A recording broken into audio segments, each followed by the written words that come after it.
Hello, everybody else. Hey, everybody else. Hey. We are You're live. not everybody else. You're everybody. We are everybody. You're you. You're Anyway, important to us. It's the Gus and Ashley show again. Yes, it is. Hi. It's the day after the Super Bowl. Woo! We're moving forward here. Woo! So we, as you know, we're conference producers. We do events. We encourage people to attend our events. And one of the things we've been hearing lately. I'm so overwhelmed. Yeah. I have so many things on my plate. I couldn't possibly leave the office for 2 days to go to a conference. So we thought I get it. We would share some of the things you could do to feel less overwhelmed. Yeah. Like you can actually start hitting that list, getting stuff done. Make a comment. More importantly, like feel less overwhelmed. Yeah. Make a comment below and tell us what you're overwhelmed about. Tell us what you feel like. If you feel overwhelmed, or if you don't feel overwhelmed, no, I'm chill. Everything's cool. Everything's great. I felt overwhelmed. You were overwhelmed. Go ahead. We all get overwhelmed. It's a totally normal thing to get. First off, for the last few days, last week or so, I've been battling a little bit of a lung virus. Some kind of virus that makes him cough a lot. Well, not just that, and it's been wearing me out a little bit too. I mean, it's just knocking me out a little bit, which is not normal for me. I don't come from a place of being knocked down a couple notches. Anyway, Gus likes running 100 miles an hour all the time. So I went to urgent care the other day, and I found out I'm not dying, and number one, I'm not dying, and number two, I'm not contagious. So I was both good things. So we had a little Super Bowl gathering planned, which was yesterday, and I like to cook, so I spent all day cooking. And I like to eat, so it was a great day for me. And there were a lot of moving parts. Yes, there were. It turned out great, but it was like one of those things where you pull out. I was pulling out my even my glassware. I'm like, oh god, I have to clean it because it's like gotten yucky since I've used it. So anyway. Were you overwhelmed?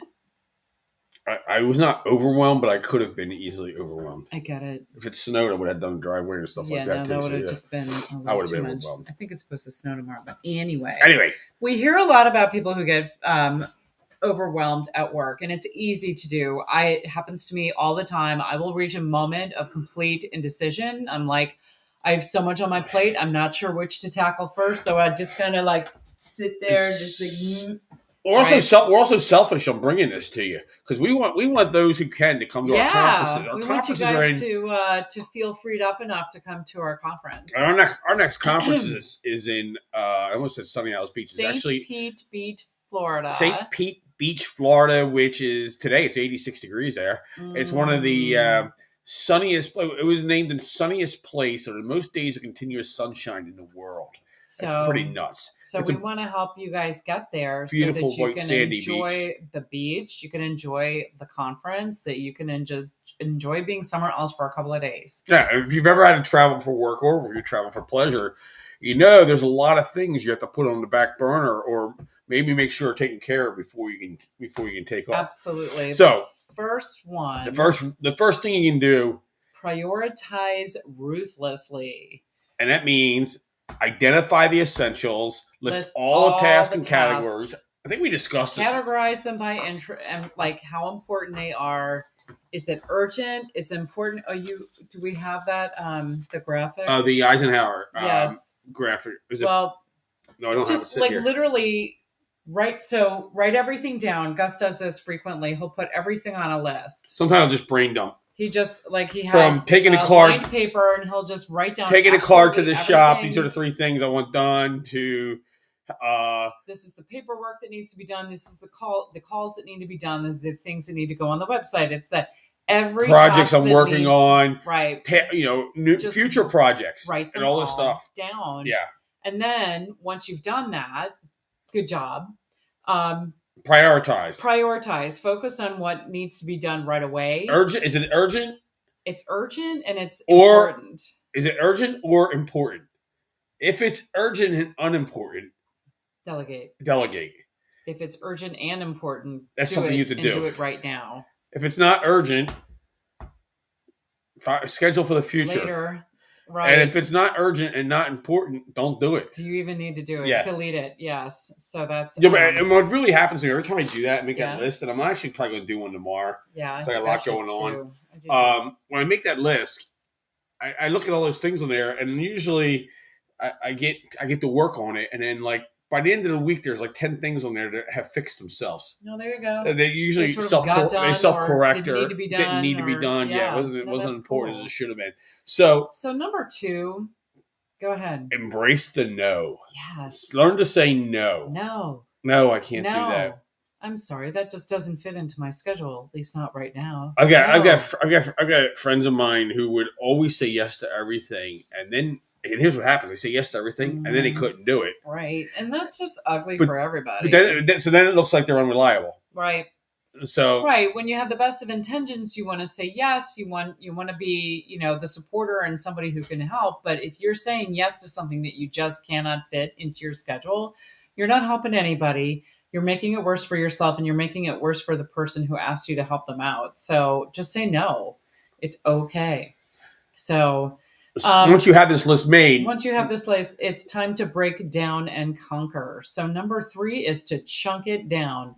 Don't be intimidated by large projects. Break them into smaller, achievable steps, and then celebrate completing each of those steps for a sense of progress. And we use in our business, we use standard operating procedures, and every task that we do, everything that has to be done within the business was a standard operating procedure. If it requires more than one standard operating procedure, like what's going to happen tomorrow, we're going to record a video, then that video has to be edited. Right. Then that editing has to be uploaded to our platform, our learning platform. The learning platform has to be built out. So it's like 5 or 6 standard operating procedures. And when you bring them all together, that becomes a process. Right. And you build and you work that process out. So it's overwhelming at first to look at one thing, but when you start breaking it down into steps, and then each step has its own process. I love this. Yeah. Part of that, eat the frog first. Oh, this is What's the hardest thing on that list to do? What's that phone call you have to make? There's that phone call that you've been putting off. It's at the bottom of your list. It's at the top of your list, and it keeps falling down the bottom of your list. It needs to be done, but you're just like, I don't want to do that one. Yeah, do it first, because then it's over with, right? Yeah. And whatever you've built up in your head in terms of being worried about it or all consumed by it. I know there are a couple of people who I just don't want to call just because I feel like I've called them a lot, but I'm going to bug them again because I need to. And yeah. It's especially true. Like if you made a mistake or you have to call somebody to eat the frog, so to say, you have to do that nasty thing, whatever that is. It's usually not as nasty as you think it is. It's probably not. It's uncomfortable for a second, and then call for that doctor's appointment. Okay. Yeah, call for that doctor's appointment. Yeah. Schedule that run. I have stuff. Okay. Yeah. Do that thing. Yeah. Saturday when I wasn't feeling 100%, and Ashley's like, "Is it time to go to the doctor's?" I'm like, "Yeah, let's just do it. Yeah. Let's get this done. We're planning on doing it Monday. If you need to go to the let's just go to the doctor today. Let's get this done." So we went to the doctor. So the next thing you can do, we have to get your list together. Once you feel out all this stuff you have to do, you're overwhelmed. You want to seek support and you want to delegate. So start with communicating with your manager. Whoever your manager or leader is, discuss your workload openly, because frankly, your workload is important that it get done for them too. And here's the bottom line. Even if you're self-employed, I say self-employed, we run a company. Our managers are our clients, our employees, right? We're in charge. Our vendors, right? Like we need to make sure that they're taken care of, or can they help us, right? To get us out of jail. I mean, we got one great support company that works with us that, they'll see when we're overwhelmed and it's like, dude, what can I do for you? It's like, well, here's what's going on. Here's what, like, we can do that. Okay, take it over. So, I mean, they're in a position to let you know, like, wow, you know what? That's actually not as time important or it's not as urgent as it was a week ago. So do that later. They may be in a position to help you just reprioritize what you're doing or even take some of the things off. They may not realize how overwhelmed you are. So when you go to them and say, hey, this is all of the stuff that's on my plate and I'm trying to figure out which to do first, they may just go, why are you doing all of that? Do this, this, and this, and we're done. Yeah. So use that. Communicate with them, because you may be putting yourself in a really stressed out situation when you don't need to. Number 6. Leverage your team.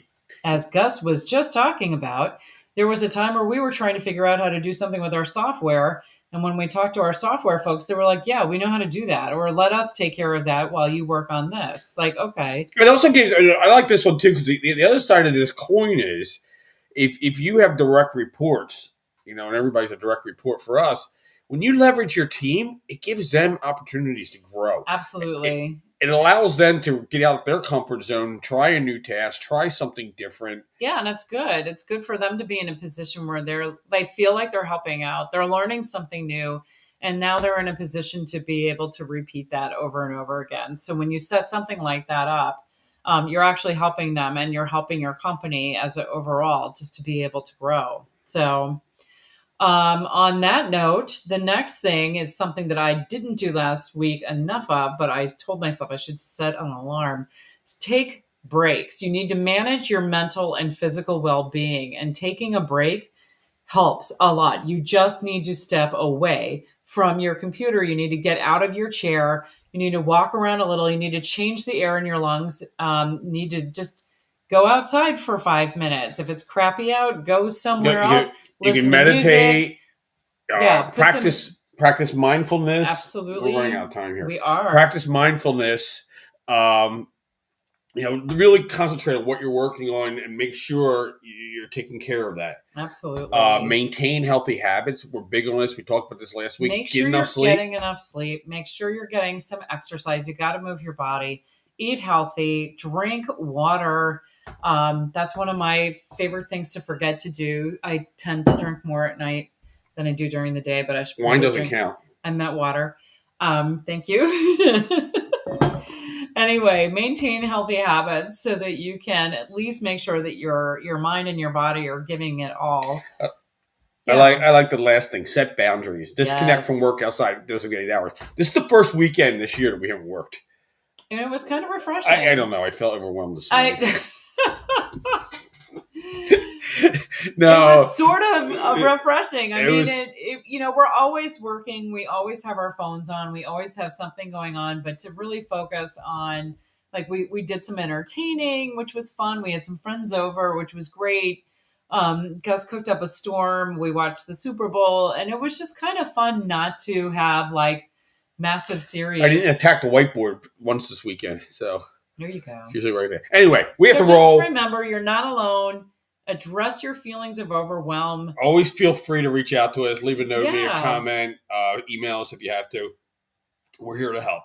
Ciao. Have a great rest of the day. Thanks.